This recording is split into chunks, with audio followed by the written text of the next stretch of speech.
complicated. All right. Good evening, everybody. Welcome to another ASEA Global Expansion Team Zoom. I'm sitting in my car outside an art gallery. I'm at an art gallery opening in Aspen. Really cool thing. So it's wonderful to have the flexibility to be able to work from your car. We've got the incredible Rebecca Weens on tonight, and we're just going to talk about how grateful we are for this technology, the results that we've gotten from using these technologies, how grateful we are for the flexibility and the freedom that building a business like this gives us from a lifestyle standpoint. And then we're going to talk about some tricks of the trade. You know, there's some little things that we've been doing for years now that we may take for granted because we've been doing it for a while. And sometimes we forget how much we know, right, Rebecca? Right. So, Rebecca, not everybody knows your story. I know that you've had some, pretty scary situations in your life. And but you've been taking ASEA for a while. And so those scary situations didn't turn out so scary for you. So let's start at the very beginning with you. And let's just talk about, you did not come from a network marketing background. Your husband, Ed, did, but you didn't. So tell us a little bit about your background. I know you worked in nursing for a while. Tell us a little bit about what you did. Well, I've been a nurse since 1992. I actually went to nursing school after I had my 4 children. That was a challenge in itself. But I realized as the years went on, I would miss things. I was missing holidays. I was missing ball games. I was missing, I did a really good job of balancing it all. I'm not beating myself up, but I just didn't want to do it anymore. And I know why, especially nurses go get Monday through Friday jobs. I completely understand that. But when I was introduced to network marketing and left my job, my nursing job, the Thanksgiving came and I didn't have to ask anybody if I could be off. Christmas came and I didn't have to ask anybody. I wanted to take a trip. I didn't have to schedule it and work 12 hours and then leave at 5 a.m. the next morning for a trip and come back in time to get my 3 hours the 3 days the next week. Didn't have to do any of that anymore. I had a real adjustment, and I still do. I still struggle with this, I'll be honest. I feel unproductive sometimes. And it's because I'm so used to punching a clock and just going as hard as I can for 12 and a half hours and then punching a clock again. And so when the day ends and I haven't done that, I feel like I've not been as productive as I could be. I even have been through a few times where I've kept a legal pad and took stupid time to stop and write down everything I did so I could see at the end of the day that I really had been productive. But it's a hard adjustment when you're just used to clock punching in and out. It really is. Absolutely. Especially when you work from home, because the dishes need to be done and the ironing needs to be done and the dog is barking and the phone rings and the neighbors stop by and whatever, it can be endless. And so we can, if we're not disciplined, get very good at procrastination, right? That's right. But some of the procrastination at the end of your day, like Ed is notorious for this, wake up after 2 or 3 hours sleep and catch up on the things you might have procrastinated with the day before. So really, what difference does it make? Yeah, well, and the thing is that if you get the job done. Yep, and if you're your own boss, you can go take a nap after that. That's right. That's right. So you don't have to clock in, clock out. You can get up in the middle of the night if that suits you. You can, when it's quiet and the phone's not ringing and the computer's not bugging you, and that's right. You get your stuff done and then you can go back to sleep until 10, 11 o'clock in the morning. So yeah, fantastic. So when I know that Ed said, look, I'm not going to do another product company in network marketing. But Rebecca, you go out, you're a medical person, you go out, check out this biotech company and see what they're doing, see if there's any merit to what they're doing. And so you did, right? Didn't you fly to Utah and check out the company in the very beginning? I did in January of, what was it, honey? 2010. January 2010, I did. And Honestly, I didn't know anything about redox signaling molecules. I enrolled because I felt good about the people I met. And I came home and told Ed that, but then I did my research, and it wasn't long before I understood the basics of redox signaling molecules. I'll just go on and say, my brain doesn't operate on that level. I have a granddaughter that's coming up that hers absolutely does, but mine doesn't. But I knew enough to know how important redox signaling molecules are to us and for us. But I kind of sat on that for a while because my next question was, how do I know what is in that bottle is really redox signaling molecules? And it was sometime later that an independent laboratory took the product and verified that in every bottle were trillions of redox signaling molecules. And it got even better because the laboratory that did that was here in North Carolina. And, you know, as most everyone should know, North Carolina is the smartest. We have the most intelligence. Next to Colorado, next to Colorado. No, the truth is the triangle area here in North Carolina has more PhDs than anybody in the world. So we joke about it, but I guess if you looked on paper, it really would look like some of them act like they've lost their minds, but you know, on paper, it looks really good that we have. Yeah, well, and what I've learned is there's an awful lot of broke PhDs out there. I Yeah, mean, I have a lot of PhDs in my family. I have a lot of nurses in my family. I have a medical background in my family. So, oh my gosh, working with a biotech company in network marketing is like ixnay no way, you know. right. So when you're coming from 35 years in nursing and you have degrees and you're in the smartest place on the planet, and you're going to do network marketing. So how did that feel? Well, you should just have heard the comments that we got from family, especially when I came from a family that thought that the best thing you could do was have bleeding knuckles. You know, that's what meant you had worked. And you, of course, you had to punch a clock. There's no way you could go in at just random hours. So there was it was hard for me to accept and to understand. I mean, to be honest with you, when Ed and I were first married and I was going to a job in the mornings and he was going back home, I was like, that lazy butt, you know, what is he doing? Thinking I'm going to work and he's going to stay home all day. And then when I got engaged in it, I realized that it's not just staying home all day. Yeah. No, it's network marketing. It's not That's net right. lottery ticket marketing. I mean, That's right. the thing is, we're in relationship marketing. So when you're visiting with people, you're working. And That's so right. to other people, it might not look like work, but we listen to people and we ask questions and we learn from them. And then we see if there's a problem we can solve in their life, right? That's right. And I'll be real honest with you because I spent a lot of years in mental health nursing. I really learned to listen. And people might think I'm off in la la land somewhere. Don't be mistaken. I'm hearing this and that and what's going on over here and what's going on over here because I learned to listen. And a lot of people ask me, you know, well, how do I approach so and so with this business? I was like, you find out what they're interested in. If the only thing they're interested in is to look good, to just put something on their face, then you're going to start with skincare, right? If it's somebody that says, oh, I have nutritionals that I take, I'm not really happy with them, why are you going to introduce them to anything but the nutritionals? Of course, we all lead with the flagship product, the liquid, and that's great and fine. And eventually I would get to that because I would say you got to get it inside for it to show on the outside as best it can. But you listen and listen and listen. That's the only way you're going to figure out which direction to go in this business with each individual person. But that's what I loved about psych nursing was in everything else, like in heart, it was this rhythm, then this medicine, then you do this. If the hip's broken, you replace it. In mental health nursing, it was as individual as the individuals we meet in this business. And there are so many different kinds of people that now I've gotten to where I say, oh, well, there's just another different one. This is fun. And I have a great time with it. So I think I sort of was being prepared to be able to do network marketing from the standpoint of listening to what that person wants. Yeah, absolutely.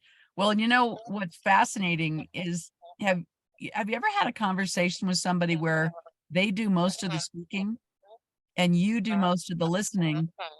And then they say, that was one of the most fascinating people I've ever met in my entire life.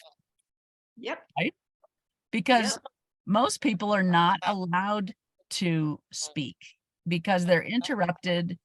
The people are just waiting for them to stop talking so that they can talk and they can promote whatever they want to promote. And if you really, there's a great book by Steve Shapiro called Listening for Success. And I remember reading that book going, oh, Cindy, you have some to work to do, you know? Well, we all do. It's human nature to want to be heard and understood rather than be quiet and listen. I mean, I have a hard time with it, but I know how to do it. And if I'm introduced to someone new, particularly, I'm listening really close because I want to know if we're even going to be able to get along. There's just maybe you're just going to say, I don't know about this, but yeah, I make myself listen when I meet someone for the first time, particularly. Well, let's talk about that because do you just sponsor anybody that can fog a mirror or do you really listen and ask questions and understand that you're going to spend a lot of time with the people that you recruit personally? I really listen. I really listen. I don't just randomly throw ASEA in the conversation. I really don't. Now, if somebody says to me, I really need a second income okay, I went to the grocery store this morning and I was like, how do families feed their kids anymore? It was utterly ridiculous. So if somebody said that to me, I would probably say, well, would you be interested in a second income, especially these stay-at-home moms, that you can actually be home and you can still have an extra income? And if they say yes, I'm not going to lead with the product, except to say that our products are second to none. So that's a big jump start for you in building a business. Right. And I would go from there. But no, I don't just go hand out samples and brochures to everybody I meet. Right. Well, let's No. talk a little bit about the two experiences that you've had with a product that, I mean, one was, I remember you hearing the results of the genetic study and your eyes opening and going, that's why that my arteries are so elastic, right? And then you had an incredible blessing called a car crash. And in that car crash, you found another thing that ASEA had helped your body address. And so you've had huge blessings and results from using these products, haven't you? No question about it. No, and still, every day I think I am here and taking my next breath because God said, okay, I'm going to order step by step by step, and she's going to still be here when other people think she's not supposed to be. Yeah. I told my kids, I'm still here. I'm still your mama. I'm still here. But yeah, I didn't have any health problems when I started using ASEA, but it was 2017. Oh my, I keep on forgetting that now. I'm so glad to be forgetting it because you're moving away from the PTSD of it when you can start to forget some dates. But anyway, I started to see double and have trouble swallowing. And I think you were with us on the trip on the cruise when I was having such a problem. And I had been tested and they thought I had, I got home, got tested. They thought I had myasthenia gravis, and I can say that because I don't have it. But the blood work came back after 3 weeks and it was not that. I went for an MRI and my eye doctor called me in immediately. And I was diagnosed with what the radiologist called a giant bulge in an artery in my brain. It said, called to a physician before dictation. Well, as a nurse, that's pretty serious when they call the doctor before they ever dictate the note. And so he had me just go across the street while he prepped the way with the neurosurgery team at Duke. And in about 3 hours, I was there and they prepped me. 36 hours later, I went in for the repair. 48 hours later, I left out of intensive care and out of the hospital. And of my own strength, basically. I mean, they won't let you walk out. They make you ride a wheelchair, but short of that, I was able to do it. And I just really couldn't understand it. I could not believe it. Being a nurse, I knew that it was virtually impossible. And my doctor said, this is a very bad problem in a very bad place, but you don't have any choice. And I knew I didn't when you've got a bulge on an artery that's the size of a coffee straw, not even a drinking straw, but a coffee straw, and it bulges to right at an inch and it doesn't rupture. You have no choice but to go in and attempt the repair. And so, all these things were going through my mind. And I tell people the day I had surgery, I visited a place that I know why people don't want to come back. And I spent weeks questioning, why did I have to come back? Not that my life was bad, just I know what I know now. And I wanted to go back. But after about 6 weeks, I just thought, why am I really here? What are some practical reasons? What are some scientific, reasons? So I looked up some studies on PubMed, and I found out, and I've saved those on my computer, that the first 3 variables that determine if these rupture or not are age, size, and location. I was 58. That was not in my favor. The size was, quote, my neurologist at Duke. There might be one somewhere, but I've never seen one this big. And the location was not such that I could have a craniotomy. They had to go in through my groin, up by my heart, and deep into my brain to do the repair. Don't understand it. Don't even want to know how they did it. I've tried to watch it and I just can't. So it's done. But the 4th variable that determines if they rupture or not is the degree of inflammation already in the body. The very first studies showed that this product decreases inflammation. And so I thought, wow, that's pretty interesting. 2 months later, we went to convention, and the new Tourette laboratory studies came out that showed where this product affects 5 genetic pathways in positive ways. And in one of those pathways is it increases arterial elasticity. And I thought, wow, that bubblegum artery was able to blow up like a big piece of bubblegum instead of a little tiny piece of bubblegum and then pop. And so I knew that that had been a big contributing factor. Also, not that I don't do other things to take care of my health. My surgeon was very honest. He said, if you were a smoker or a drinker or had ever in your life used cocaine, you would not be here. Wow. And that was a little freaky because I thought, somebody used cocaine 10 years ago, is it still going to affect them? But he made that very clear, very clear. So, I have done some things to take care of my health.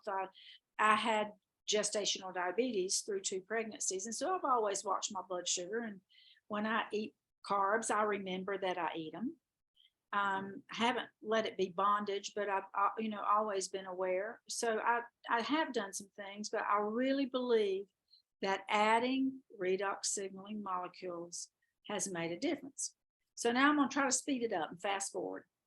About 3.5 years after my brain surgery, I had been having just problem with my right hip. And I thought, well, I don't want to be 75 and look at a hip replacement. So let me see.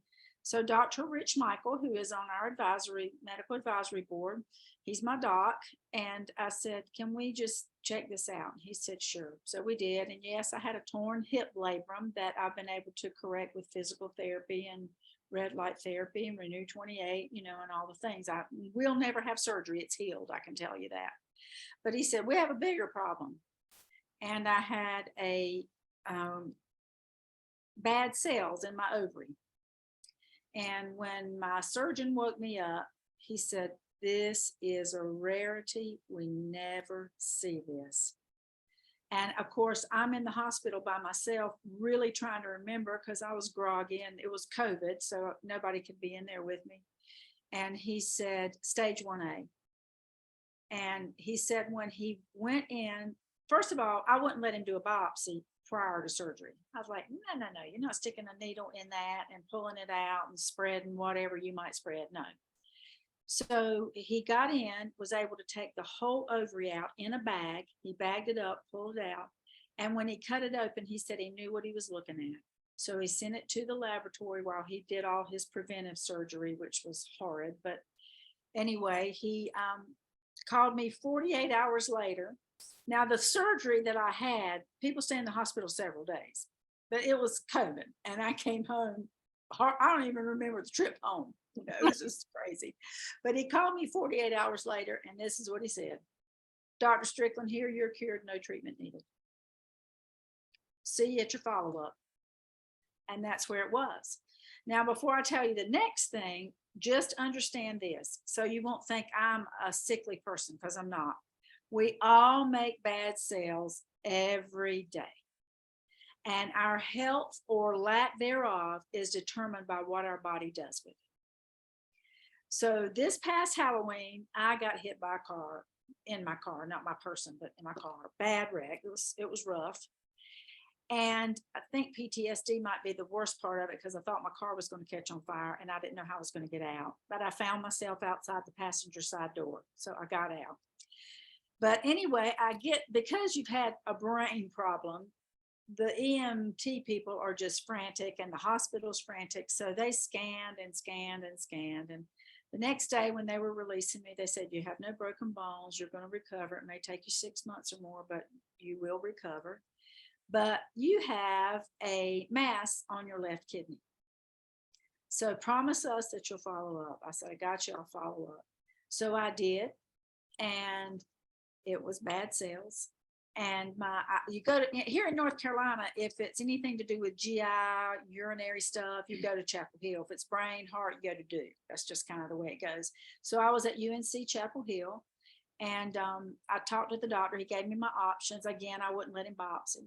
I said, no, we're not sticking a needle in there. So he gave me my options, and I said, if I was your mother, what would you tell me to do? He said, I'd tell you to get it out and live happily ever after. And so I said, let's do it. So I went in thinking that they were possibly going to remove my kidney. Did not lose my kidney. It was sitting on the tail end of the kidney like a Christmas ornament hanging off a Christmas tree. And it had a tight membrane around it. And so he just cut the very edge of the kidney and pulled the whole thing out.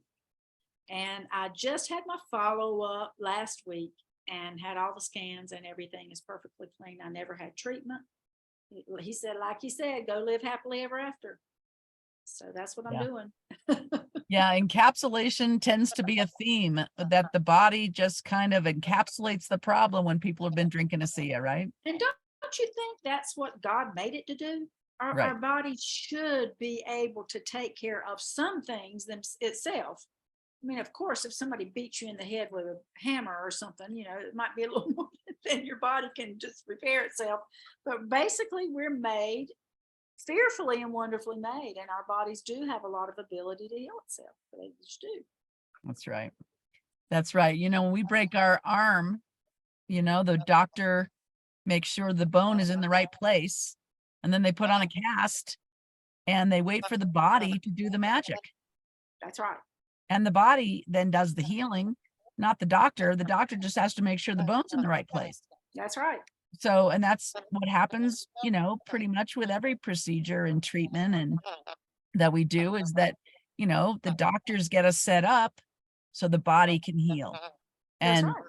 so when we add ASEA as a layer on top of that, number one, we go in much stronger than people who are not doing things to keep their body and their cells strong.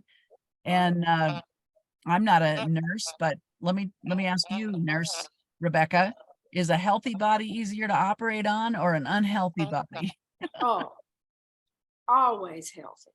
Oh, in fact, my surgeon said to me, the one thing that you have in your favor is that your overall health is so good. I wasn't on any medications, nothing.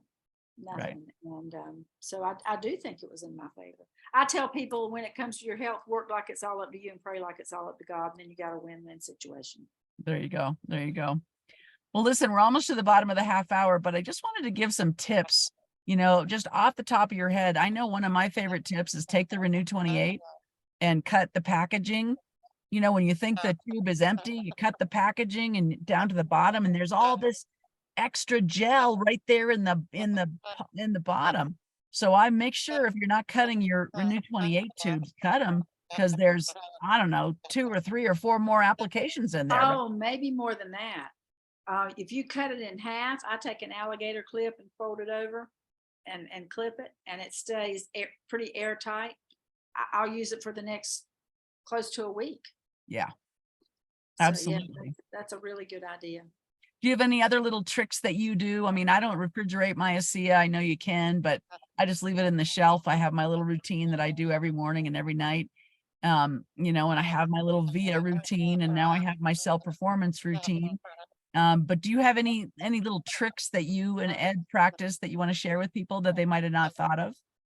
Um, about the other products, I probably don't have anything different with just the liquid, but I'm going to tell you that I started using the Radiance, and I wanted to look better, of course, but I had always had issues with my bowels. I mean, from the time I was an infant. I remember going to the doctor at 13, and how embarrassing is that, you know? And so I have been to a colonic therapist ever since I had brain surgery. My doctor kind of ordered that because I don't know if people know it, but you have vagal responses and all of that when you use the bathroom. So I was going to a colonic therapist, and I get a text from her, and she said, "Where have you been?" Because I would go sometimes every 3 weeks. And I said, "I haven't needed to go." And I said, "I know, Kelly, you're going to think I'm nuts." I said, "But is it possible that a collagen type product could help me use the bathroom?" She said, "Absolutely. We know it heals leaky gut. I'm glad you're doing good." And she was losing a customer. So she really didn't want to have to tell me that, but she knew it was true, and she's honest. And so she told me, and I haven't been back to her. That's amazing. Well, and the So thing is that just to be clear, the Redox Radiance it's not a collagen product. that's It right. just helps our body make more collagen, That's right? right. And what I've noticed is, I mean, Bo had to give me another haircut yesterday. He goes, "Cindy, your hair is growing like Rapunzel. You're out Mhm. of control. We just cut your hair 2 weeks ago, and look, it's already in your face." So he's Right. like, "Sit down. We got to cut your hair before you go anywhere today." So Right. the hair thing is amazing. The nails and the skin, people are like, "What are you doing to your skin?" I mean, Yeah. I Yeah. was in the elements for 33 years teaching skiing in Aspen, Colorado, and my sister and I do not look the same because she doesn't really take care of her skin. She doesn't really, she's a gotta have a bloody knuckles to prove that you worked through the day kind of girl like your family Mhm. was. And so, a lot of people that I worked with, they're very weathered, they're Yes. beautiful people, but they have very deep wrinkles and, that shows their lifestyle that we've been all living outside in the element for, you know, almost 40 years or 50 Right. years or 60 years or something like that. And the new face mask, I love it. I'm just going to have to be transparent here because I said this on our little private mastermind call one Tuesday, and nobody commented. Everybody got quiet. But now I've heard other people doing the same thing. It is the best to pull toxins from your armpits. Mm, I'm telling you, mm. I hate deodorants. Uh, they can call all of them safe, whatever they want to. But when I can tell a big difference when I use the clay mask. Really? Because Oh I yeah. use the Renew 28 in my armpits because it kills bacteria and really helps with So I think about the mask. The yep, bentonite clay is going to pull any of the dirt, bacteria out from there. And so do it the same time you do your face, 2 or 3 times a week. that's great. I love that. I was talking to somebody the other day whose husband's starting to have tremors, and I said, "You know what? Do me a favor, and for the next week, do the clay mask around his neck, around his carotid arteries, and around his brain stem. Oh, by the way, do his face just cause we all want to look better, right? Leave it on 10 minutes, just like they say. Take a washcloth and then wipe it off, and then follow up with the Renew 28. And just let me know after 7 days of doing that every single day if he's better, if he's worse, or if he's the same." And so that study's going on right now. But I have a sneaky suspicion that when he does that, I mean, Don't be surprised. we can get really creative because we know how many signaling molecules are in that clay mask, a lot. Right, right. Don't be surprised. Yeah, You'll probably absolutely. hear some good results at the end of the test. Absolutely. Well, Rebecca, I think we're at the bottom of the half hour, went a little bit over, but we started a little bit late. So anyway, I really appreciate your time. Always appreciate so much. I learn so much from you every time we talk. So anyway, I Well, want to thank thank you you for so much. asking me. I'm Yeah. sorry about last week. The last time, no, 2 weeks ago was it? I was supposed to, we were in a storm, Yep.